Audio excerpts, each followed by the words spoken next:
நடிகர் கமலஹாசன் தற்போது கலாம் அவர்களினுடைய இல்லத்திலிருந்து கிளம்பி கணேஷ்மால் அருகே மீனவர்களோடு சந்திப்பு நடத்த ஏற்பாடு செய்யப்பட்டிருக்கிறது. இந்த சந்திப்புக்காக அவரை வரவேற்கும் விதமாக மீனவர்கள் தற்போது அவருக்காக நடனமாடி உற்சாகமாக வரவேற்பு தெரிவித்துக் கொண்டிருக்கிற காட்சிகளை நாம் பார்த்துக் கொண்டிருக்கிறோம்.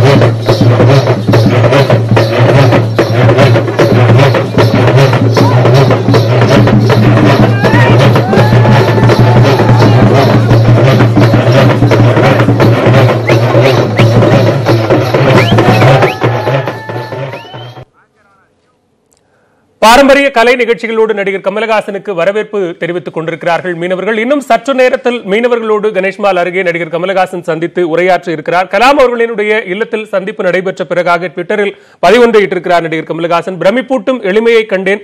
கலாமின் இல்லத்திலும் இல்லத்தாரிடமும் அவர் பயணம் துவங்கிய இடத்திலேயே நானும் என் பயணத்தை தொடங்கியதை பெரும் பேராக நினைக்கிறேன் என்று தன்னுடைய ட்விட்டர் பதிவில் தெரிவித்திருக்கிறார்.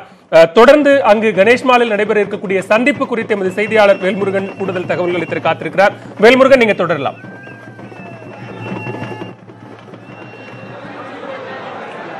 அதாவது தற்பொழுது மூன்றாவது இடமாக ஏற்கனவே திட்டமிடப்பட்டிருந்த மீனவர்களை சந்திக்கக்கூடிய இந்த கணேஷ்மாலில் தான் தற்போது அதற்கான ஏற்பாடுகள் செய்யப்பட்டிருக்கிறது. அவர் மட்டும் அமர்வதற்கான அந்த பிரத்யேக மேடையானது அமைக்கப்பட்டிருக்கிறது. இதற்கு பின்புறமாக 500க்கும் மேற்பட்ட மீனவர்கள் தங்களுடைய கருத்துக்களை கமலஹாசன் அவரிடம் பகிர்ந்து கொள்வதற்காக அமர்ந்து கொண்டிருக்கிறார்கள். கிட்டத்தட்ட இந்த நிகழ்ச்சி மட்டும் 1 மணி நேரத்திற்கு கலந்துரையாடல் செய்வதற்கான ஒரு ஆலோசனை கூடமாக இந்த இடமானது அமைந்திருக்கிறது. மேலும் இந்த இடத்திற்கு இன்னும் சற்று நேரத்தில் கமலஹாசன் அவர்கள் வருகை தர இருக்கிறார். அவர் இந்த இடத்திற்கு வந்தவுடனேயே இந்த பகுதியில் இருக்கக்கூடிய மீனவர்களிடம் தங்களுடைய பிரச்சனைகள் குறித்து ஆலோசித்த பிறகு எந்த மாதிரியான கருத்துக்கள், அதாவது குறிப்பாக ராமேஸ்வர மீனவர்கள் கடுமையாக பாதிக்கப்படுவது உலகறிந்த ஒரு விஷயமாக இருக்கிறது. அந்த வகையில் தற்போது முதல் பிரச்சனையாக தற்போது கமலஹாசன் பொதுமக்களை சந்தித்து கேட்கக்கூடிய ஒரு விஷயமாக இதை பார்க்கிறோம். சார், கமலஹாசன் உங்களிடம் நேரடியாக வந்து ஆலோசிக்க போகிறார். எந்த மாதிரியான கருத்துக்கள் தற்போது அவரிடம் பேச போறீங்க? மீனவர்களுடைய பிரச்சனைகள் இங்கே எப்படி தலை தூக்கி இருக்கிறது? இன்னும் இலங்கை கடற்படையினால் கிட்டத்தட்ட 20 ஆண்டுகளுக்கு மேலாக கிட்டத்தட்ட 600க்கும் மேற்பட்டவங்க வந்து எங்கள் மீனவர்கள் வந்து சுட்டுக் கொல்லப்பட்டிருக்காங்க. அதுபோல் எங்களுடைய வாழ்வாதாரமே சுத்தமாக வந்து இழந்து நாங்கள் இந்த நிலைமையில் நிற்கிறோம். எங்களுக்கு ஒரு நிராதரவாக இருக்கும். எங்களுக்கு எந்த ஆதரவுமே இல்லை. அரசாங்கத்திலேருந்து எங்களுக்கு எந்த உதவியும் பண்ண மாட்டேங்கிறாங்க. அதாவது இங்கேருந்து நம்ம கொஞ்ச நாளைக்கு முன்னாடி கூட இங்கே வந்து அங்கே இலங்கையில் வந்து எங்களுக்கு 156 படகுகள் பிடிபட்டு கிடக்கு. அந்த படகுகளை மீட்டு தரேன்னு சொல்லிட்டு உறுதி கொடுத்தாங்க. இதுவரை எங்களுக்கு அந்த படகுகள் மீட்டு தரப்படலை. எங்களுடைய வாழ்வாதாரம் முழுமையாக அடைஞ்சிருச்சு. இலங்கை கடல் பகுதியில் எங்கள் உள்ளே போக முடிக்கிற சூழ்நிலையே சுத்தமாக கிடையாது. எங்களை அங்கிட்டு போனாலே எங்களோட வலைகள் எங்களுடைய பொருட்களை சேதப்படுத்தி இது பண்ணுறாங்க. எங்களுக்கு ஒரு தீர்வு கிடைக்கணும் தான் இன்னைக்கு கட்டாயமாக இங்கே இருக்கக்கூடிய கமல் ரசிகர்களை தாண்டி மீனவர் இடத்துல இருக்கக்கூடிய அவர்களை நாம் சந்திக்கலாம். அவர்கள் எந்த மாதிரியான கருத்துக்களை சொல்கிறார்கள் என்பது குறித்து கேட்கலாம். வணக்கம். எனக்கு கமலஹாசன் அவரை சந்திக்க போறீங்க. இப்போ உங்களுடைய பிரச்சனைகள்லாம் சொல்ல போறீங்க. இவர்கிட்ட சொல்றதுனால தீர்ந்துடும் அப்படிங்கிற ஒரு எண்ணம் இருக்கா? அப்படிலாம் இல்லை. அதாவது புது தலைவர் ஒரு மாற்றம் ஒரு ஆட்சியாளர் வந்தா ஏதாவது நல்லது மீனவர்களுக்கு நடக்காதா அப்படின்னு ஒரு எதிர்பார்ப்பு. எத்தனையோ தலைவர்கள் வந்தாங்க, எதுவுமே மீனவர்கள் சாதகமாகவே இல்லை. அவங்க சொல்லிட்டு போக 5 போட்டை பிடிக்கிறாங்க, 10 போட்டை பிடிக்கிறாங்க. எங்களுடைய வாழ்வாதாரமே கெட்டுப்போச்சு. இப்போ மீனவர்கள் பிழைக்க வழி இல்லாமல் ரொம்ப சோர்வடைஞ்சிட்டோம். அதனால ஒரு மறு ஆட்சி தலைவர் வந்தால் நல்லா இருக்குமா, நம்ம மீனவர்களுக்கு நல்ல ஒரு வாழ்வு கிடைக்குமா, எங்களுக்கு நல்ல ஒரு தொழில் உண்டாகுமாங்கிற ஒரு நப்பாசையில உங்கள் குறையில சொல்லுங்க உங்களுக்கு கூட்டி வந்திருக்காங்க. சொல்லுவோம். அவர் நல்லவராக இருந்தால் செய்கிறாரு, கெட்டவராக இருந்தால் செய்யாமல் போகிறார். இவ்வளோதான் எங்களுடைய அபிப்பிராயம். அம்மா, இப்போ நீங்கள் பல இங்கே பாருங்க தற்போது இங்க இருக்கக்கூடிய மீனவர்களிடத்தில், அதாவது கடலுக்கு சென்று மீன்களை பிடிக்கக்கூடிய மீனவர்களிடத்தில் பேசலாம். தற்போது ஏராளமான மீனவர்கள் இங்கே இருக்கிறார்கள். ஒரு நிமிஷம்.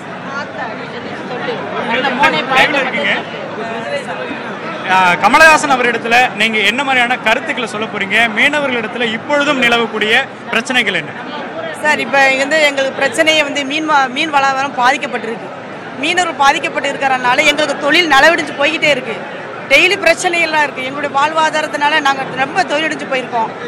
டெய்லி மீனவர்கள் போகும்போது படகு பிடிச்சிட்டு போயிடுறாங்க, மீனவரை ஷூட்டிங் பண்ணி விட்டுறாங்க. விதவைகளை பார்த்தீங்கன்னா எங்கள் ஊரில் அதிகமான விதவைகள் 600க்கு மேற்பட்டவர் இருக்காங்க. அப்படிப்பட்ட சூழ்நிலை தான் இப்போ வாழ்ந்துக்கிட்டு இருக்கோம். மீன் பிடிக்க போகும்போது கூட உயிரை நாங்கள் கையில் பிடிச்சி தான் போகிறோம். ஆனால் எந்த அரசியல்வாதி வந்தாலுமே எங்களுக்கு தீர்வு இன்று வரைக்கும் கிடைக்கல. நாங்கள் ஒவ்வொரு நாளுமே நாங்கள் கண்ணீரோட தான் ஒவ்வொரு அரசியல்வாதியுமே நாங்கள் மனு கொடுத்துக்கிட்டோம். எங்கள் வாழ்வாரத்தையுமே நாங்கள் சொல்லிக்கிட்டு இருக்கோம். ஆனால் எந்த தீர்வுமே எங்களுக்கு இன்று வரை கிடைக்கல. கமலஹாசன் அவர்கள் செய்வாருங்கிற ஒரு நம்பிக்கை. ஏன்னா மேக்ஸிமம் எங்கள் ஊர் சார்ந்தவர் அவரோட ஒரு நம்பிக்கை, அவரோட தமிழருங்கிற ஒரு நம்பிக்கை. அதனால அவருடைய நாங்கள் வச்சோம்னா கண்டிப்பாக இந்த உணர்வுகள் மீனவருங்கிற உணர்வுகளை மதித்து எங்களுக்கு ஒரு நிரந்தரமான தீர்வை கண்டிப்பாக தருவாருங்க நம்பிக்கையோடு தான் நாங்கள் அவருக்கு முன்னெடுத்து அவருக்கு ஒரு மனு கொடுக்கலான்னு வந்திருக்கோம் நாங்கள் சார். அந்த கருத்துக்களை சொல்ல போகிறோம். நிச்சயமாக இவர்களுடைய கருத்துக்களை ஆழமாக நம்மால் பார்க்க முடிகிறது. அவர்கள் சொல்லக்கூடிய விஷயம் என்னவென்றால், அவர் நம்மளுடைய பகுதியை சார்ந்தவர், ராமேஸ்வரம் பரமக்குடியை சேர்ந்தவர் என்கின்ற ஒரு கருத்து பேசப்படுகிறது.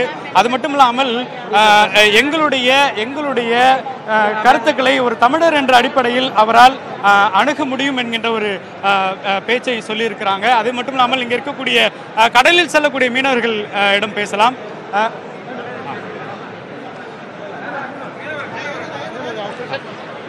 சார், இன்னைக்கு நடிகர் கமலஹாசன் கட்சி தொடங்கி வரப்போகிறார். அவரிடத்துல இருக்கக்கூடிய முகாந்திரங்கள், நீங்க வைக்கக்கூடிய முகாந்திரங்கள் என்ன மாதிரியான வேண்டுகோள் வைக்க போறீங்க? அரசியல் கட்சி தொடங்கினால் உடனடியாக உங்களுக்கு எந்த மாதிரியான விஷயங்களை செய்யணும்னு நினைக்கிறீங்க? அவர் ரொம்ப எளிமையின் உருவம். எங்கள் மீனவ மக்களுக்கு இன்னைக்கு ஓகி புயல், அந்த மாதிரி புயல் காலங்களில் எங்களுக்கு இயற்கையை பாதுகாத்து கொள்ளக்கூடிய ஒரு மெஷர்மெண்ட்லாம் எங்களுக்கு அவங்க இதுவரையிலையும் அரசாங்கம் பக்கத்து மாநிலம் கேரளாவில் கொடுக்குற மாதிரிலாம் அந்த மாதிரி ஒரு இதெல்லாம் நமக்கு அவங்க இன்னைய வரையிலும் செய்யறதில்ல. கிட்டக்க இருக்கிற கேரளாவில் செய்கிறது கூட இவங்களுக்கு செய்ய முடியலனாக்கா, நாங்கள் கடலில் போய் மீன் பிடிக்கிற காலகட்டத்தில் எங்களுக்கு ஆழ்கடலில் 20 நாட்டுகள்ன்றது 50 நாட்டுகள் வரை நாங்கள் பயணம் செய்வோம். அந்த மாதிரி இடத்துல செல்ஃபோன் டவரோ வாக்கி டாக்கி மட்டும்தான் ஒர்க் பண்ணும், வேறு எதுவும் ஒர்க் பண்ணாது. அதில் நேவின்னு சொல்லிட்டு ஒன்று விட்டுருக்காங்க. எதுக்குமே உதவாத நேவி எங்களை கண்டாலே அடித்து திருப்பி அனுப்புவாங்கள கோசம். நம்ம இந்திய நேவி இந்தியாவை சேர்ந்த இந்திய குடிமகனுக்கு உதவாது. இலங்கையை சேர்ந்த அந்த இராணுவம் இருக்குல்லங்க சார், அந்த நேவி அவங்களுக்கு தான் உறுதுணையாக இருப்பாங்க. அதனால் கமல் சாரை பொறுத்தளவுக்கு தமிழ்நாட்டில் இன்றைக்கி இப்படி சிதறி கிடைக்கிற ஒரு கூட்டத்தெல்லாம் ஒருங்கிணைச்சு நல்லது செய்வார்னு நாங்கள் மீனவ மக்கள் நம்புகிறோம். தற்போது மீனவர்களுடைய பிரச்சனைகள் என்ற அடிப்படையை தாண்டி இது ஒரு நடிகர்களுக்கான அரசியல். இப்போ ஏற்கனவே ரஜினிகாந்தும் அரசியல் வருவதாக சொல்லியிருக்கிறார், கமலும் சொல்லியிருக்கிறார், விஷாலும் சொல்லியிருக்கிறார். இப்படி நடிகர்களுக்கான அரசியல் என்ன மாதிரியான ஒரு பார்வையில் இருக்கிறாங்க, அது குறித்து இங்கே இருக்கக்கூடிய மக்களிடம் கேட்கலாம். சார், இப்போ எழுந்துங்க. நடிகர்களுக்கான அரசியல், ஏன்னா இப்போ ஏற்கனவே நடிகர்கள் தான் நாட்டை ஆண்டக்கூடிய அந்த ஒரு நிலைமை இருக்கிறது. தொடர்ச்சியாக மீண்டும் ஒரு நடிகர் வர்றதை எப்படி பார்க்குறீங்க? அவர்கள் திரையில் இருக்கக்கூடிய அந்த பிரம்மாண்டத்தை வைத்து மட்டும் நீங்கள் ஓட்டளிக்க தயாராக இருக்கீங்களா? பிரம்மாண்டத்தை மட்டும் வச்சு ஓட்டெடுக்க தயாராக இல்லைங்க. ஆனால் இவருக்கு தனிப்பட்ட திறமை எல்லாமே இருக்குது. இவருக்கு சினிமாவில் சாதித்தவர் கண்டிப்பாக அரசியலுக்கு மிகப்பெரிய சாதனை பண்ணுவார். எங்களுக்கு முழுசாக நம்பிக்கை இருக்குது. இவர் கண்டிப்பாக ஒரு மாற்றத்தை உருவாக்குவார். இது கண்டிப்பாக நடக்கும். நாளை நமது இப்போ ரஜினிகாந்த் அவர்களும் அரசியலுக்கு வராரு. இருவரையும் எப்படி பார்க்குறீங்க? அவருக்கான வேறுபாடு இருக்கா? அதாவது ரஜினிங்கிறவர் வேறுபட்டு பார்க்குறீங்களா? அவரும் ஒரு சினிமாவுடைய கதாபாத்திரம்ங்கிறதுனால அவரும் நல்லது செய்வார் அப்படிங்கிற ஒரு நம்பிக்கை இருக்கா? ரஜினி நல்லவர் தான், அதில் எந்த ஒரு மாற்று கருத்து இல்லை. ஆனால் நம்ம நாட்டுக்கு நல்லவரை விட வல்லவர் தான் இன்றைக்கி தேவைப்படுது. நல்லவனால் இந்த நாட்டில் சாதிக்க முடியல. அவங்கள எப்படியோ ஒன்று ஓரம் கட்டிடுறாங்க. நல்லவனுக்கு நல்லவனாகவும் வல்லவனுக்கு வல்லவனாகவும் இருக்கிறவங்க மட்டும்தான் இன்னி சாதிக்க முடியும். அந்த திறமை நம்ம தலைவர்கிட்ட இருக்குது. கண்டிப்பாக அவர் சாதிப்பார். எங்களுக்கு அந்த நம்பிக்கை இருக்குது.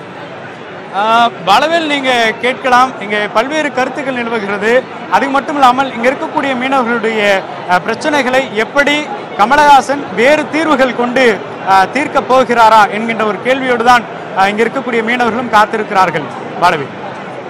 வேல்முருகன், மிக முக்கியமாக தற்போது இந்த பயணம், அதாவது மீனவர்களுடனான சந்திப்புக்கு எந்த அளவுக்கு அவருக்கான வரவேற்பு இருக்கிறது? மீனவர்கள் நிறைய பேர் தங்களுடைய பிரச்சனைகளை அவரிடம் மனுவாக கொடுப்பதற்கு தற்போதே தயாராக இருக்கிறார்கள் என்கிற ஒரு விஷயத்தை பார்த்தோம். இந்த சந்திப்பு சரியாக எவ்வளவு மணி நேரங்கள் நடைபெற இருக்கிறது? இந்த சந்திப்புக்கு பிறகாக அவருடைய பயண திட்டங்கள் என்ன, கொஞ்சம் சுருக்கமா பதிவு செய்யலாம்.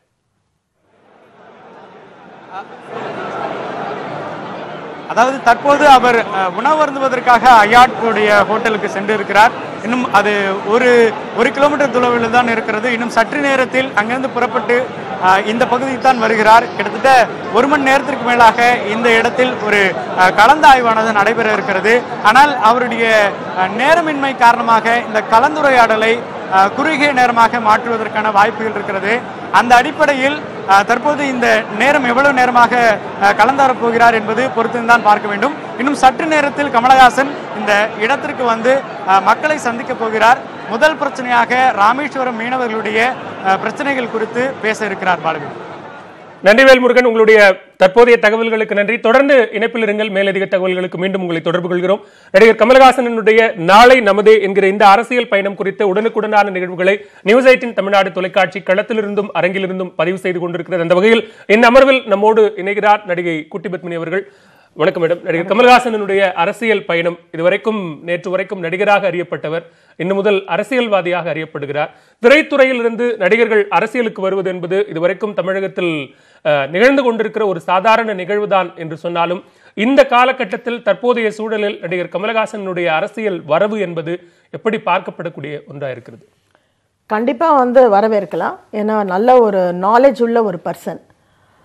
அண்ட் பிகினிங்லேருந்தே கொள்கைகளில் இப்படி இருக்கணும் அப்படி இருக்கணுங்கிறதுல கொஞ்சம் கண்டிப்பானவர்.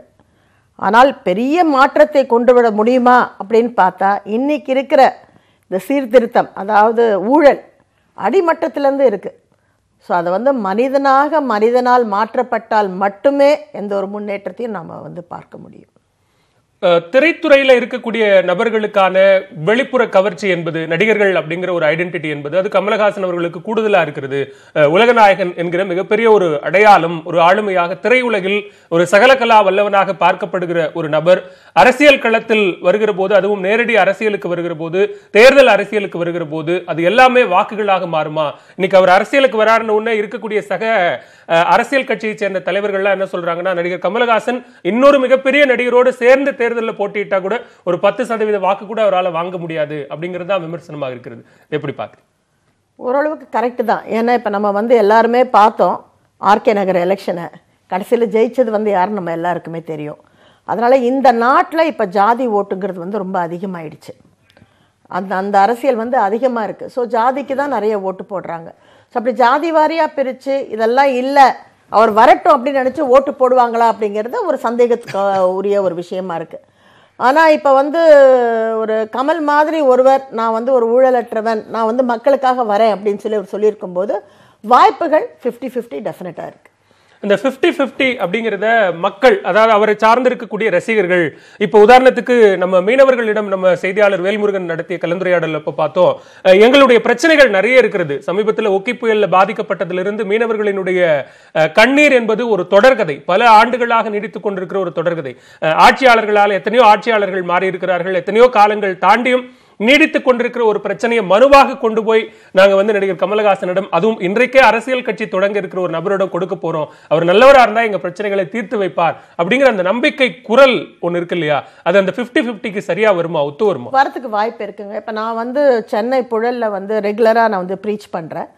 அங்க ஐ வாஸ் வெரி சர்ப்ரைஸ்ட்.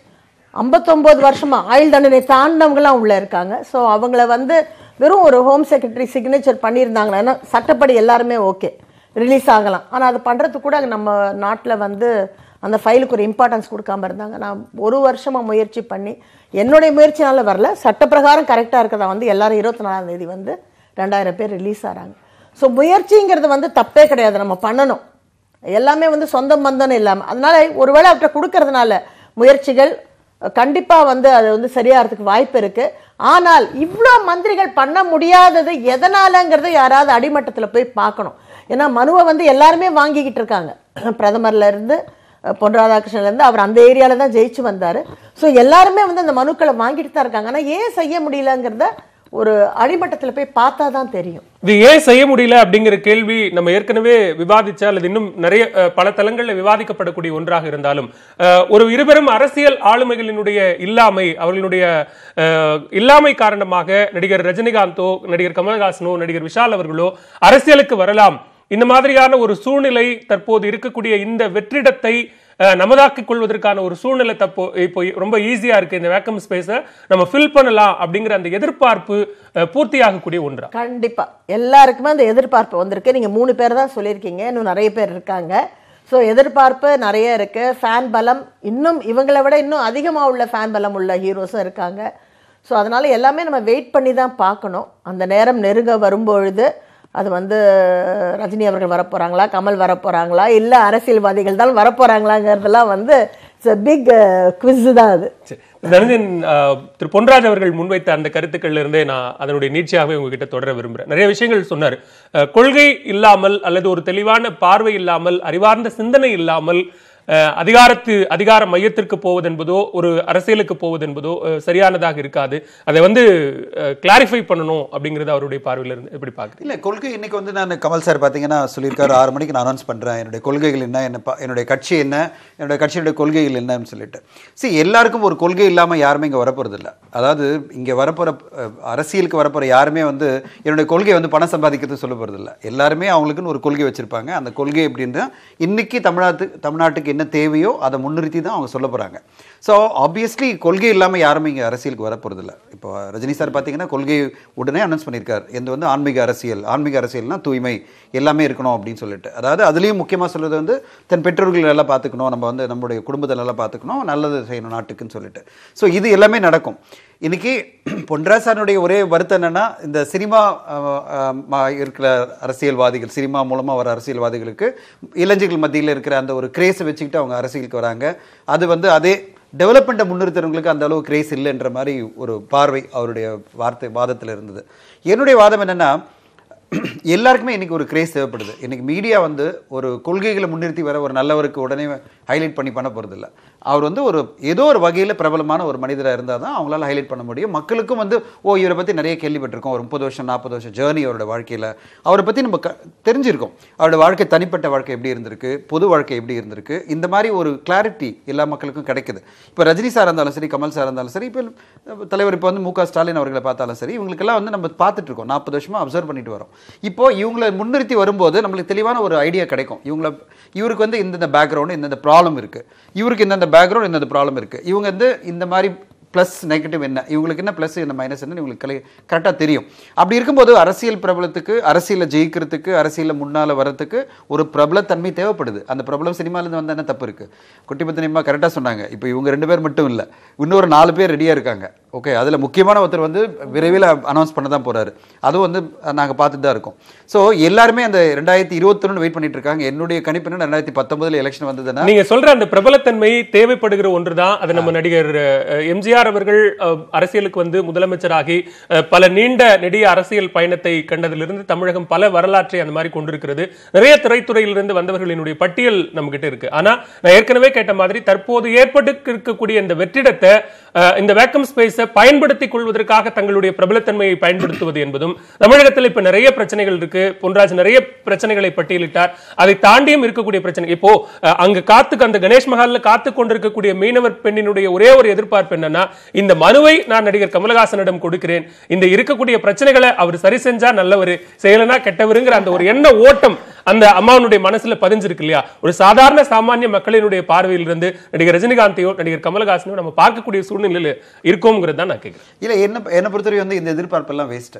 ஏன்னா இது யாருமே அவ்வளோ சீக்கிரமாக செய்ய முடியாது. இப்போ அம்மா சொன்ன மாதிரி, குட்டிபத்தினியும் சொன்ன மாதிரி, இந்த அரசியல் என்பது மிக புறையோடி போயிருக்கிற ஒரு மிகப்பெரிய பிரச்சனை இன்னைக்கு ஊழல். இன்னைக்கு எந்த அளவு அரசாங்கம் செயல்படுது நீங்கள் போய் பார்த்தீங்கன்னா உங்களுக்கு தெரியும். அரசாங்கம் செயல்படுறது மிக சிக்கலான காலகட்டம் தான். எவ்வளோ சீக்கிரமாக எதுவுமே நடக்காது. நிச்சயமா. தற்போது மீனவர்களுடன் உரையாடுவதற்காக நடிகர் கமலஹாசன் கணேஷ் மஹாலுக்கு அடைந்திருக்கிறார். நம்மவர் மீனவர் சந்திப்பு என்று செய்யப்பட்டிருக்கக்கூடிய அந்த ஏற்பாட்டில் தற்போது நடிகர் கமலஹாசன் வந்திருக்கிறார். மீனவ மக்கள் கிட்டத்தட்ட 500க்கும் மேற்பட்ட மீனவர்களோடு தற்போது உரையாற்றுவதற்காக நடிகர் கமலஹாசன் அங்கு ஏற்பாடு செய்யப்பட்டிருக்கக்கூடிய கூட்டத்திற்கு வருகை தந்திருக்கிறார். இதற்கு முன்னதாக நம்முடைய செய்தியாளர் வேல்முருகன் அங்கு இவரோடு உரையாடுவதற்காக காத்திருந்த மீனவர்களோடும் கலந்துரையாடினார். அதே போன்று ஆட்டம் பாட்டம் கொண்டாட்டத்தோடு மீனவர்கள் கமலஹாசனை உற்சாகமாக வரவேற்றார்கள். கலாம் அவர்களினுடைய இல்லத்திலிருந்து தனது பயணத்தை தொடங்கிய நடிகர் கமலஹாசன் விடுதிக்கு சென்று தற்போது மீண்டுமாக மீனவர்களுடனான சந்திப்புக்கு வருகை தந்திருக்கிறார். கணேஷ் மஹாலில் மீனவர்களுடன் இந்த உரையாடல் தற்போது தொடங்குகிறது.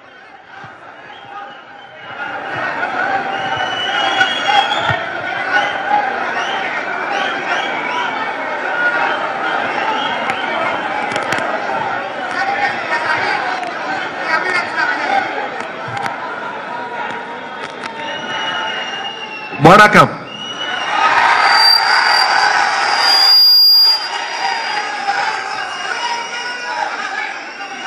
நன்றி நன்றி. சற்று இல்ல இல்ல நீங்க அமைதியா இருந்தீங்கன்னா தான் நான் பேச முடியும்.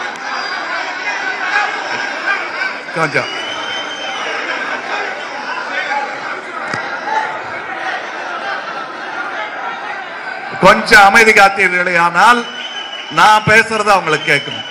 நீங்க இங்க சும்மா இருக்கு, எல்லாம் சரியா நடந்துட்டு இருக்கு, ஒண்ணுமில்ல. கொஞ்சம் உட்காருங்க, அமருங்கள் ப்ளீஸ்.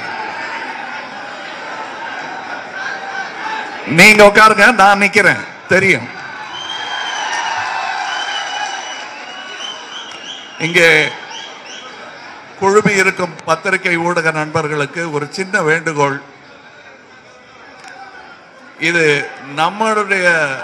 நம்முடைய பிரஸ் மீட்டாக மாற்றி விடாமல் நான் எனது மீனவ நண்பர்களை பார்க்க வந்திருக்கிறேன். அவங்க கிட்ட பேசிட்டு மீண்டும் ஹயாட் ஹோட்டலில் ஒரு பெரிய சந்திப்பு உங்களுடன் ஏற்பாடு செய்திருக்கிறேன். உங்களோட சரியா பேச முடியலங்கிற வருத்தம் எனக்கும் இருக்கு. ஆக நாம் நம்முடைய சந்திப்பை அங்க ஹோட்டல்ல வச்சுக்கலாம். இங்க நான் இவர்களுடன் பேச வந்திருக்கிறேன்.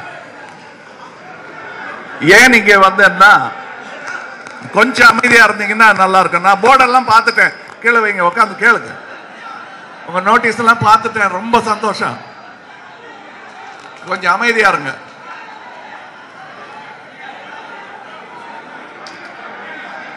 சரி, இங்க நான் உங்களை பார்க்க வந்ததுக்கு காரணமே தமிழகத்தின் மிக முக்கியமான தொழில்களில் உங்கள் தொழிலும் ஒன்று. அது பாதுகாக்கப்பட வேண்டும். பாதுகாப்புடன் நீங்கள் செயல்பட வேண்டும், தொழில் செய்ய வேண்டும். உங்களுக்கு ஏற்படும் சுக துக்கங்களை நான் பத்திரிகை வாயிலாக அறிவதற்கு பதிலாக உங்கள் வாய்மொழியில் அறிய கடமைப்பட்டிருக்கிறேன். இனி அப்படித்தான் நடக்கும்.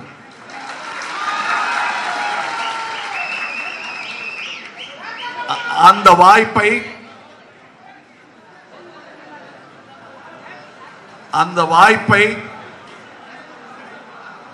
நான் உங்களுக்கு ஏற்படுத்தி கொடுக்க ஆசைப்படுகிறேன். எனக்கும் அந்த வாய்ப்பை நீங்கள் தர வேண்டும்.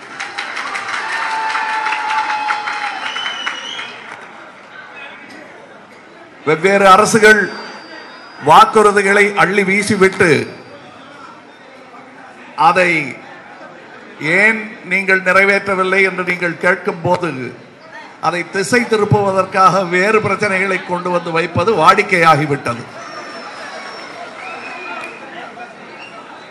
கேள்வி கேட்பவர்களையும் தங்கள் உரிமைகளை கோருபவர்களையும் தடியடி செய்து பதில் சொல்ல முடியாது. தன்மையுடன் பணிந்து நன்றியோ மன்னிப்போ கேட்க வேண்டியது எந்த அரசின் கடமை. கடல் மேலாண்மை நீங்கள் செயல்பட வேண்டிய விதம், அரசு செயல்பட வேண்டிய விதம், சர்வதேச சட்டங்களை நாம் மதிக்கும் விதம், இவையெல்லாம் நாம் மீண்டும் கலந்தாலோசித்து முடிவு செய்ய வேண்டும். நான் சொல்லுவது உங்களுக்கு புரிந்திருக்கும் என்று நம்புகிறேன். உங்களுக்கு புரியலையா? புரிஞ்சுதா புரியலையா?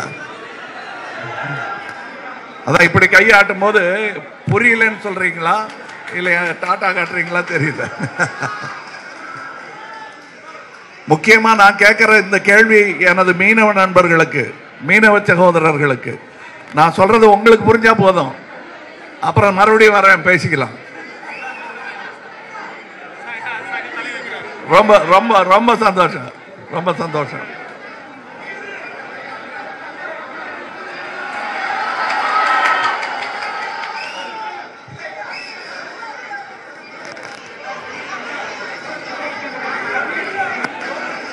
சரி சரி, நன்றி.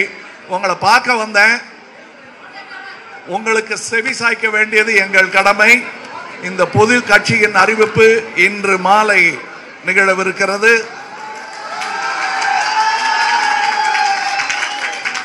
வர முடிந்தவர்கள் வர வேண்டும், வர கடமைப்பட்டவர்கள் வந்தே ஆக வேண்டும்.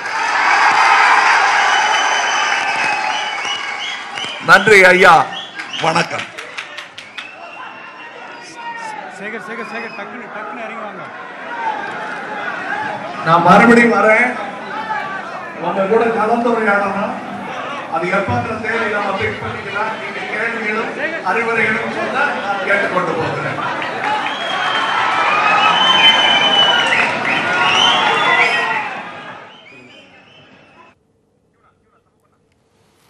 நடிகர் கமலஹாசன் தற்போது ராமேஸ்வரம் கணேஷ் மஹாலில் ஏற்பாடு செய்திருந்த மீனவர்கள் சந்திப்பில் உரையாற்றிய நேரலை காட்சிகளை பார்த்தோம். அடுத்ததாக தொடர்ந்து தான் தங்கியிருக்கக்கூடிய விடுதியில் செய்தியாளர்களை சந்திப்பதாகவும் நடிகர் கமலஹாசன் தெரிவித்திருக்கிறார். கமலஹாசனுடைய நாளை நமது அரசியல் பயணம் குறித்து தன்னுடைய வாழ்த்துக்களையும் கருத்துக்களையும் பகிர்வதற்காக நடிகர் திரு MS பாஸ்கர் அவர்கள் தற்போது நம்முடைய தொலைபேசி இணைப்பில் காத்திருக்கிறார். வணக்கம் திரு பாஸ்கர். தொடர்ந்து இணைப்பில் அவர் வர இருக்கிறார். நடிகர் கமலஹாசன் தன்னுடைய நாளை நமது அரசியல் பயணத்தை மறைந்த முன்னாள் குடியரசுத் தலைவர் கலாம் அவர்களினுடைய இல்லத்திலிருந்து தொடங்கினார். அவருடைய இல்லத்தில் அவருடைய அண்ணன் முத்தமீரான் மரைக்காயர் மற்றும் அவரது பேரன்களை சந்தித்து பேசிய பிறகாக கலாம் அவர்கள் படித்த மண்டபம் ஊராட்சி நடுநிலைப் பள்ளிக்கு அவர் செல்வதாக இருந்தது. ஆனால் அந்த பயணத்திட்டம் ரத்து செய்யப்பட்ட காரணத்தினால் தொடர்ந்து அவர்கள் தற்போது மீனவர்களை சந்தித்துவிட்டு மீண்டும் விடுதிக்கு திரும்ப இருக்கிறார். MS பாஸ்கர் நம்முடைய இணைப்பில் மீண்டும் இணைந்திருக்கிறார். தொடர்ந்து பேசலாம்.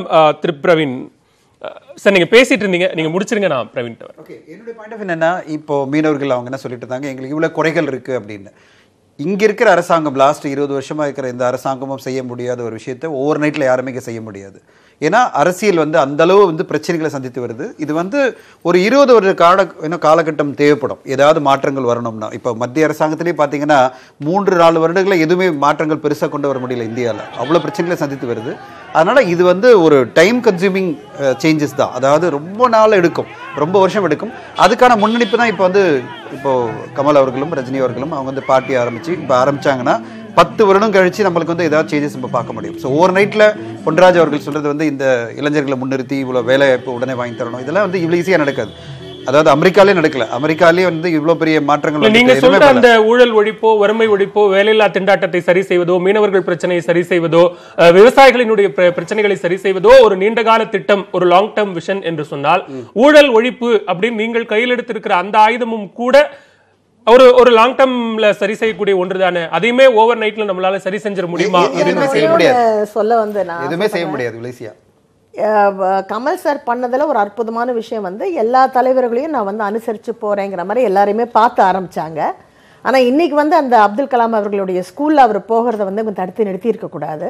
கண்டிப்பாக குழந்தைங்களாம் ரொம்ப எதிர்பார்ப்போடு இருந்திருப்பாங்க. அது ரொம்ப ஒரு தவறான ஒரு இதாக நான் ஃபீல் பண்ணுறேன். ஊழல் ஒழிக்க முடியலன்னா கூட ஊழலை ஓரளவுக்கு உண்மையான நேர்மையான ஒரு முகம் நமக்கு இருந்து முதல்வராக இருந்தால் கண்ட்ரோல் பண்ண முடியும்.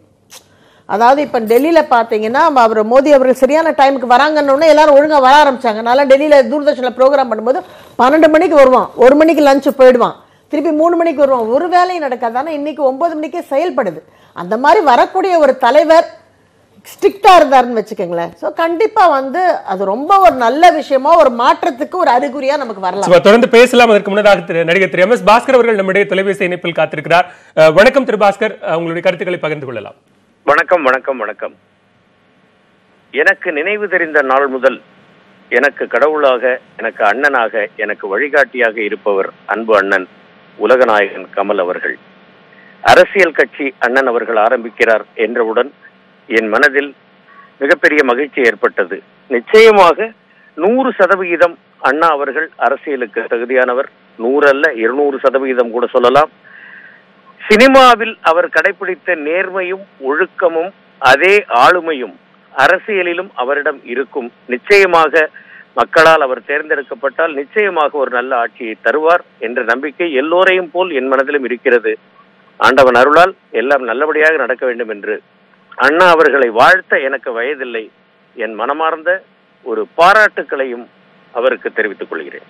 தொடர்ந்து நடிகர்கள் அரசியலுக்கு வருவது என்பது இந்த காலகட்டத்தில் தவிர்க்க முடியாத ஒன்றாக மாறி போயிருக்கிறது. நடிகர் கமலஹாசனை தொடர்ந்து நடிகர் ரஜினிகாந்த், அதை தொடர்ந்து இன்னும் பலர் அரசியலுக்கு வர காத்திருக்கிறார்கள். நடிகர்களினுடைய இந்த அரசியல் வருகை என்பது ஆரோக்கியமான ஒன்றுன்னு திரு பாஸ்கர் பார்க்கிறாரா? நிச்சயம். அதாவது நடிகர்கள் என்று ஏன் அவர்களை பார்க்கிறீர்கள்? அது அவர்களுடைய தொழில். எத்தனையோ தொழில் செய்பவர்கள் அரசியலுக்கு வந்து சிறந்து விளங்கவில்லையா? தொழில் செய்பவர்கள் அரசியலுக்கு வரலாம், அரசியல் செய்து கொண்டிருப்பவர்கள் தொழிலும் செய்யலாம். அதெல்லாம் ஒன்றும் தவறு கிடையாது. அவர் நடிகர் அப்படி என்பது, நடிகர் என்பது அவருடைய கலையின் மீது அவருக்கு உள்ள தாகம், அவருக்கு வந்து இருக்கக்கூடிய ஒரு இயல்பான ஈர்ப்பு. அதன் மூலமாக அவர் தன்னுடைய வாழ்வாதாரத்தை பெருக்கிக் கொண்டார்.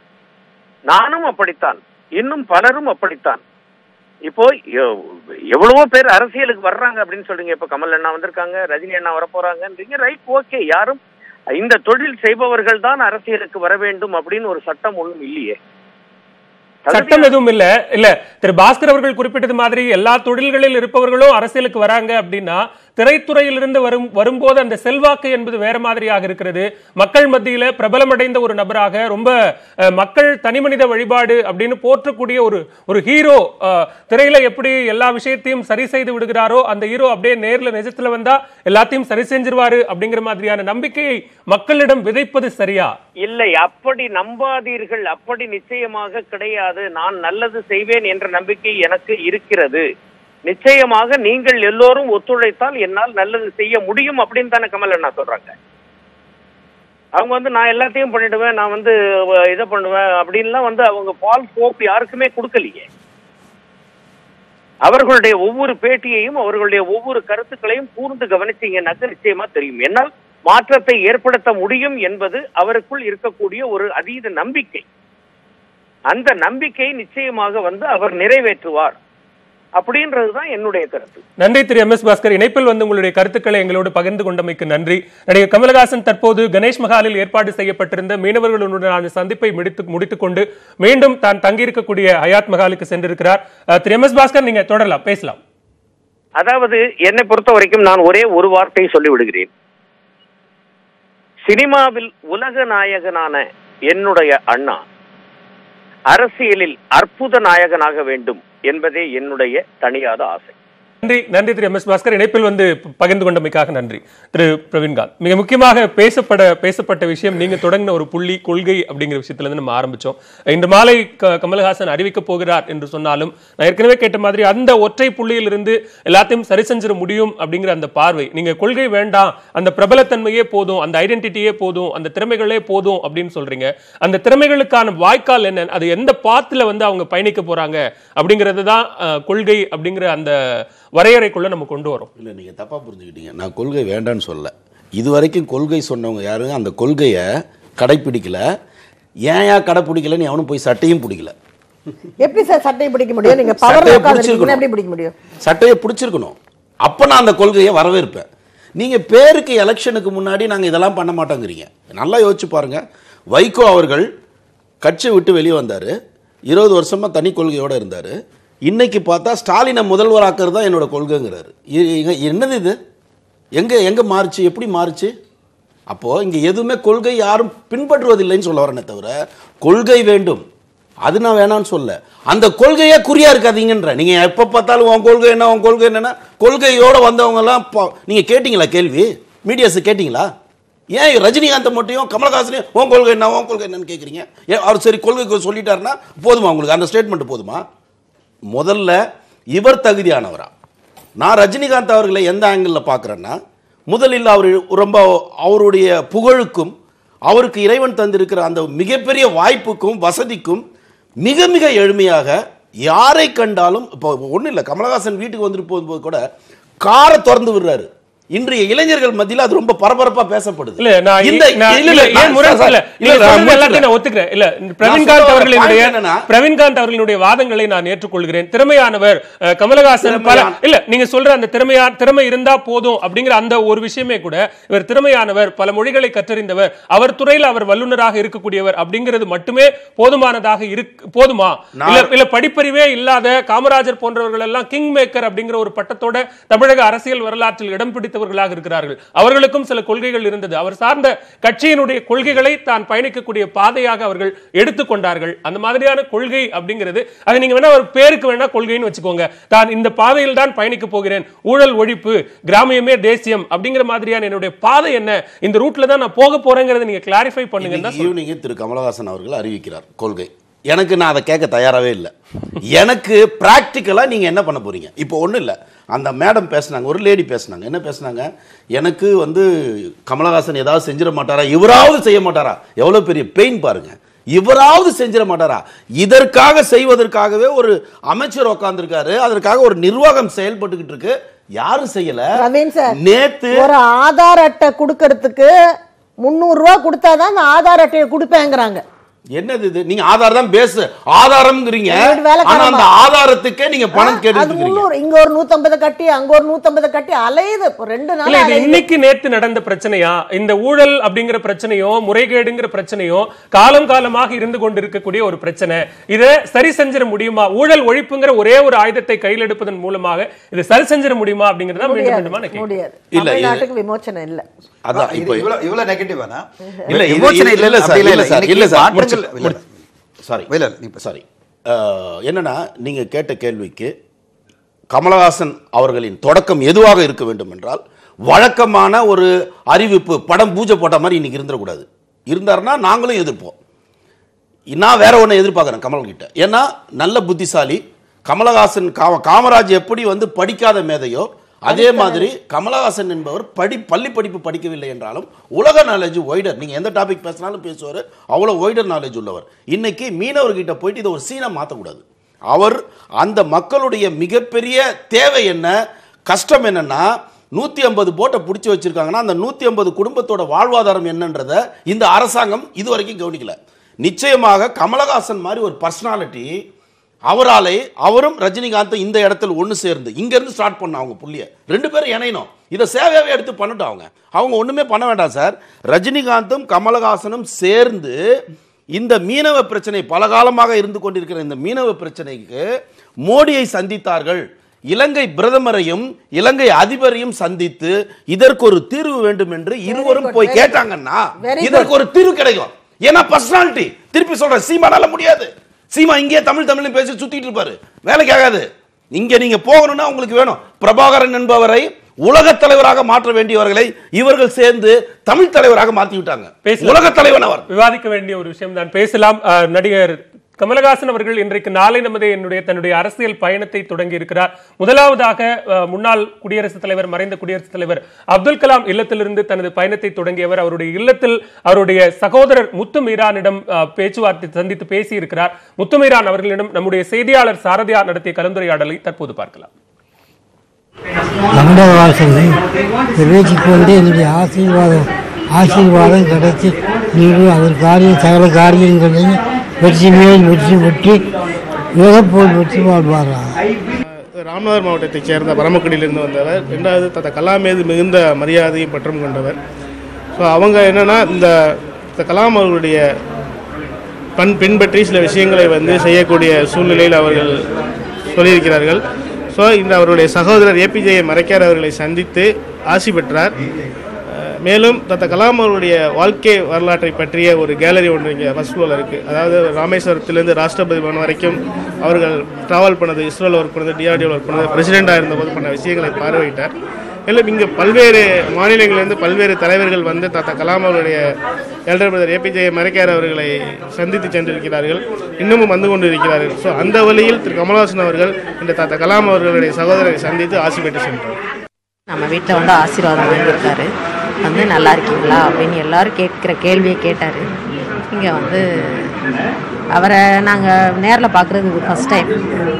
அதனால் எப்படி இருக்கீங்க, நல்லா இருக்கீங்களா அப்படின்னு, இது கலாம் ஐயாவோட இடம், இந்த இடத்துக்கு வந்ததுன்னா நான் ரொம்ப சந்தோஷப்படுறேன் அப்படின்னு. அவர் நடந்த இடம், அவர் உட்கார்ந்த சேர், அவரோட சேர் அப்படிங்கிறதுல ஒரு சந்தோஷம். இந்த இடத்துல நம்ம வந்திருக்கோம், இது ஒரு நமக்கு ஒரு தூண்டுதலாக, ஒரு உந்துதலாக, நம்ம பயணத்துக்கு ஒரு ஆசீர்வாதமாக இருக்கும் அப்படின்னு நினச்சி வந்தேன் அப்படிங்கிறத அவரோட வார்த்தைகளில் சொன்னார். அதை மாதிரி அப்பா வந்து அவருக்கு ஆசீர்வாதம் அளித்து அவரோட பயணத்துக்கு வாழ்த்து சொன்னார். அவர்கள் இல்லத்தில் நடிகர் கமலஹாசன் சந்தித்து பேசியது குறித்து கலாம் அவர்களுடைய அண்ணன் முத்துமீரான் மரைக்காயர் மற்றும் அவரது பேரன் சலீம் மற்றும் அவரது உறவினர்கள் பேசிய காட்சிகளை பார்த்தோம். திரு தனன் பிரவீன் அவர்கள் குறிப்பிட்டது எல்லாமே 100% சரி, ஏற்றுக்கொள்ளக்கூடிய ஒன்றுதான். அது நடைமுறைக்கு வருகிற போது, ஏன்னா நான் ஏற்கனவே திரு பொன்ராஜ் அவர்களிடம் கேட்டேன், அறிவார்ந்த சிந்தனை போதும் அப்படின்னு சொன்னார். அந்த அறிவார்ந்த சிந்தனையை அரசியலை எதிர்த்து அல்லது அதிகாரத்தில் இருப்பவர்களை எதிர்ப்பது என்கிற ஒரு ஆயுதமாக பயன்படுத்துவது சரியா, தானே அதிகாரத்தில் அமர்ந்து கொண்டு அதை சரி செய்து விட முடியும் அப்படிங்கிற நினைக்கிற அந்த நம்பிக்கை, தன்னம்பிக்கை சரியா? எதிர்ப்பதே வந்து தனக்கு பவர் கிடைக்கும் தானே. இப்போ எதிர்க்கலன்னா நீங்க எப்படி நீங்க பவர்ல வர முடியும்? இப்போ வந்து நீங்க வந்து இப்போ நடந்துட்டு இருக்கிற நேத்துக்கு எல்லாம் மீடியா எல்லாம் கேட்கும்போது என்ன சொன்னாங்க, ஏன் நீங்க வந்து அதிமுக தலைவர்களை சந்திக்கலன்னு சொல்லும்போது கமல் அவர்கள் என்ன சொன்னாங்க, நான் எதிர்க்கிறதே அதிமுக தானே, அந்த பார்ட்டியை தான் எதிர்த்துட்டு இருக்கேன், அதனுடைய அரசியலை தான் எதிர்த்துட்டு இருக்கேன், அவங்களோட அரசாங்கத்தை எதிர்க்கும் போது நான் எப்படி போய் அவங்களை சந்திக்க முடியும்னு சொல்லியிருக்காரு. அதுக்கு அமைச்சர்கள் எதிர்வினை ஆற்றுகிறார்கள். அமைச்சர் செல்லூர் ராஜு என்ன கேட்கிறாருன்னா, நீங்க அப்படி சொல்றீங்க, ஆனா நீங்கள் ஊழல் எதிர்ப்பு என்கிற ஒரு விஷயத்தை நீங்கள் மையப்படுத்தி தான் உங்களுடைய பயணத்தையே தொடங்குறீங்க. ஆனா நீங்கள் சந்திக்கிற எல்லாருமே ஊழல் செய்யாதவர்களா, ஊழலுக்கு பேர் போனவர்கள் எல்லாம் நீங்க சந்திக்கலையா அப்படின்னு மீண்டுமாக அமைச்சர் கேட்கிறாரு. நீங்க இதுவரைக்குமான எல்லா பயணங்களிலும் அது போன்றது ஒரு செயல்பாடுகளை தான், செயல் திட்டங்களை தான் முன்வைத்திருக்கிறீர்களா அப்படிங்கறதும் அமைச்சர்களுடைய கேள்விகள். இல்ல, இந்த விவாதம் தொடங்கினா வந்து யார் ஊழல் செய்யறாங்க, யார் ஊழல் செய்யலன்னு சொல்ல இந்தியா ஃபுல்லா நீங்க சலடை போட்டு தேட ஆரம்பிச்சீங்கன்னா ரொம்ப குறைவான பேர் தான் கிடைப்பாங்க. இப்படி நம்ம போக முடியாது. அவர் பொறுத்தவரையும் அவர் மதிக்கிற அரசியல்வாதிகளை போய் சந்தித்திருக்காரு, அதுவே ஒரு நல்ல அறிகுறி. இப்போ வந்து சீமான் அவர்களையும் சந்திக்கிறாரு, அது தொடர்ந்து பார்த்தீங்கன்னா எல்லாருமே சந்திச்சு வர்றாரு. அதாவது கம்யூனிஸ்ட் பார்ட்டியில் இருக்கிற எல்லாரும் சந்திக்கிறாரு. முதல்ல எடுத்தோன்னே நல்லக்கண்ணு அவர்கள் தான் சந்திக்கிறார். ஏன்னா அவர் உடனே போயிட்டு நேராக பெரிய பார்ட்டி லீடரை சந்திக்கல, எடுத்தோடனே நல்லக்கண்ணு அவர்கள் தான் இத்தனை எல்லாரும் ரெஸ்பெக்ட் பண்ணுற ஒரு நல்லக்கண்ணை சந்திக்கிறாரு. அதுபோல் மீதி பேர்லாம் சந்திக்கிறார். அதுவே ஒரு நல்ல தொடக்கம். அம்மா சொன்னது வந்து குட்டிபத்தினா சொல்லும்போது சொன்னாங்க, இது வெடிவு வாழை இல்லைன்னு சொல்றது அப்படி நான் நினைக்கல. என்னுடைய ஹோப் என்னன்னா, இளைஞர்கள் இன்னைக்கு வந்து ரொம்ப தெளிவாக இருக்காங்க. நம்ம இப்போ பார்த்தீங்கன்னா 35% வந்து இளைஞர்கள் தான் ஓட்டு போட போகிறாங்க இந்த எலெக்ஷனில். 2021 எலெக்ஷன் சப்போஸ் 2019 வரலன்னா என்னுடைய எதிர்பார்ப்பு என்னன்னா, தமிழக அரசியலை பொறுத்தவரையும் 2019 எலெக்ஷன் கண்டிப்பாக வரும். அதாவது சென்ட்ரல் ஸ்டேட் கவர்மெண்ட் எலெக்ஷன் ஒரே டைமில் நடக்கும், மே மாதம் நடக்கும். ஸோ நம்மளுக்கு நிறைய வேலை இருக்குது. ஒரு வருஷத்துக்குள்ளே பார்த்தீங்கன்னா ஒரு பெரிய எலெக்ஷன் வரப்போகுது. அதுக்கான மூவ்மெண்ட் தான் போயிட்டு இருக்கு. இப்போ 2019 வரும்போது இளைஞர்கள் ரொம்ப தெளிவாக அவங்களுடைய டெசிஷன் எடுக்க போகிறாங்க. 30% இளைஞர்கள் தான் நாட்டினுடைய ஃபியூச்சர். அவங்க தான் டிசைட் பண்ண போகிறாங்க எந்த மாதிரி போகுதுன்னு. அவங்களுக்கு தேவை இப்போ வந்து நம்மளுக்கு முன்னாடி இருக்கிற மிகப்பெரிய தலைவர்கள் தமிழ்நாட்டில் எடுத்திங்கன்னா இவங்க 3 பேர் இருக்காங்க. இப்போ 3 பேர் எமர்ஜ் ஆகிட்டாங்க. ஒருத்தர் ஸ்டாலின் அவர்கள் 40 வருட காலம் அரசியலில் இருந்து ஒரு மிகப்பெரிய பார்ட்டி நடத்திட்டு இருக்காரு. அவருக்கு ஒரு எதிர்காலம் இருக்குது. அவருக்கு அடுத்தது பார்த்தீங்கன்னா இப்போ கமல் சார் இன்னைக்கு தொடங்குறாரு அவருடைய பார்ட்டியை, அடுத்து ரஜினி சார் தொடங்க போறாரு. இப்போ இந்த 3 பேர் மத்தியில் இப்போ வந்து மக்கள் தான் டிசைட் பண்ணணும் யார் எனக்கு தலைவனாக இருக்கணும், யாருக்கு தகுதி இருக்கு. அவங்களுடைய கொள்கைகள் மட்டும் இல்லை, அவங்களுக்கு இருக்கிற அந்த பேக்ரவுண்ட். அவங்க பிரவீன் அவர்களும் குறிப்பிட்டார், அந்த குவாலிஃபிகேஷன் அப்படிங்கிறதுக்கான வரையறை என்ன? அது அந்த தகுதி அப்படிங்கிறது படித்தவர், படிக்காதவர், உலக அறிவை பெற்றவர், அது எல்லா திறமைகளையும் தன்னுள் வைத்துக் கொண்டிருப்பவர், கூட்டிட்டு போய் பேசக்கூடிய அளவுக்கான திறமைகளை, அறிவுகளை வைத்துக் கொண்டிருப்பவர் அப்படிங்கிற அந்த அது மட்டுமே போதுமா? ஒரு நீண்ட நெடிய அரசியல் நீங்கள் குறிப்பிட்ட அதே இன்னொரு அரசியல் தலைவருக்கு இருக்கக்கூடிய ஒரு நீண்ட நெடிய அரசியல் பயணத்திற்கும் ஒரு குறைந்த அரசியல் பயணம், இன்னைக்கு நேற்று கட்சி ஆரம்பித்து விட்டு இன்று தேர்தலை சந்தித்து நாளைக்கே தான் அதிகாரத்தில் போய்விடலாம் என்கிற அந்த ஒரு நம்பிக்கைக்குமான வித்தியாசம் ரொம்ப பெருசு இல்லையா? ரொம்ப பெருசு. இப்போ நீங்க பாத்தீங்கன்னா குட்டிபத்தினா சொல்லிட்டு இருக்கும்போது என்கிட்ட சொன்னாங்க, பர்சனலா சொன்னது, எனக்கு ஆந்திர பிரதேஷ் வந்து அமராவதி என்ற இடத்துல வந்து மிகப்பெரிய ஒரு ஸ்டேட் கேபிட்டலை சந்திரபாபு நாயுடு அவர்கள் உருவாக்கி வராங்க. இது வந்து சாதாரணமா நேத்து வந்து ஒரு பொலிட்டிஷியனால பண்ண முடியாது. அவருக்கு இந்த அரசியல் எப்படி இயங்கும் தெரியும், எப்படி வந்து இந்த மக்களை வந்து முன்னிறுத்தி கொண்டு வர முடியும் தெரியும். சந்திரபாபு நாயுடு அவர்கள் 30 வருஷமா பாலிடிக்ஸ் இருந்துட்டு அவரால் இந்த பியூரோக்ராட்ஸ், அதாவது நான் சொல்றது இந்த எல்லா இருக்கிற அரசாங்கத்தை எப்படி மூவ் பண்ணணும் தெரியும், இதை டேக்கிள் பண்ணணும் தெரியும், எப்படி எல்லாம் மூவ் பண்ணா ஒரு பெரிய ஒரு செட்டப்பை நம்ம உருவாக்க முடியும். இன்னைக்கு ஆல் ஆஃப் சடன் ஒரு 3 வருஷத்துல ஆந்திரா பாத்தீங்கன்னா தெலுங்கானாவும் ஆந்திராவும் சந்தித்து வரும் அந்த growth தமிழ்நாடு அச்சீவ் பண்ணல. குஜராத் வந்து ஒரு காலகட்டத்தில் 10 வருட காலம் பார்த்தீங்கன்னா மோடி அவர்கள் சீஃப் மினிஸ்டராக இருக்கும்போது மிகப்பெரிய ஒரு growth அச்சீவ் பண்ணுச்சு. நான் பார்த்துருக்கேன் குஜராத். அந்த குஜராத்தினுடைய மாற்றம் எந்த ஸ்டேட்டும் போய் ரீச் பண்ண முடியாது. அவ்வளோ பெரிய மாற்றம், அவ்வளோ பெரிய ஒரு வளர்ச்சி. அதுக்கு பிறகு பார்த்தீங்கன்னா இன்னைக்கு இந்தியாவில் மொத்தம் பார்த்தீங்கன்னா பஞ்சாப், மகாராஷ்டிரா, அது பிறகு பார்த்தீங்கன்னா இப்போ எல்லாமே இங்கே பார்த்தீங்கன்னா ஆந்திரா தான் நடந்துட்டு இருக்கு. தமிழ்நாட்டில் அந்த வளர்ச்சி வரல. அந்த வளர்ச்சி வராத காரணம் நிறைய சிக்கல்கள், சந்தித்து வர போராட்டங்கள் தான். இப்ப பேசலாம். தொடர்ந்து நடிகர் கமல்ஹாசனுடைய நாளை நமது அரசியல் பயணம் தற்போது இன்று காலை கலாம் அவர்களுடைய இல்லத்திலிருந்து தொடங்கி நடைபெற்றுக் கொண்டிருக்கிறது. இன்னும் சற்று நேரத்தில் அவர் தங்கியிருக்கக்கூடிய ஹயாத் விடுதியில் செய்தியாளர்களை சந்திக்க இருக்கிறார். அதற்கு பிறகாக கலாம் அவர்களினுடைய நினைவிடமான பேக்கரும்பு நினைவிடத்தில் மரியாதை செலுத்துவதற்காக நடிகர் கமல்ஹாசன் செல்ல இருக்கிறார். உடனுக்குடனான தகவல்களை நியூஸ் 18 தமிழ்நாடு தொலைக்காட்சி களத்திலிருந்தும் அரங்கிலிருந்தும் வழங்கிக் கொண்டிருக்கிறது.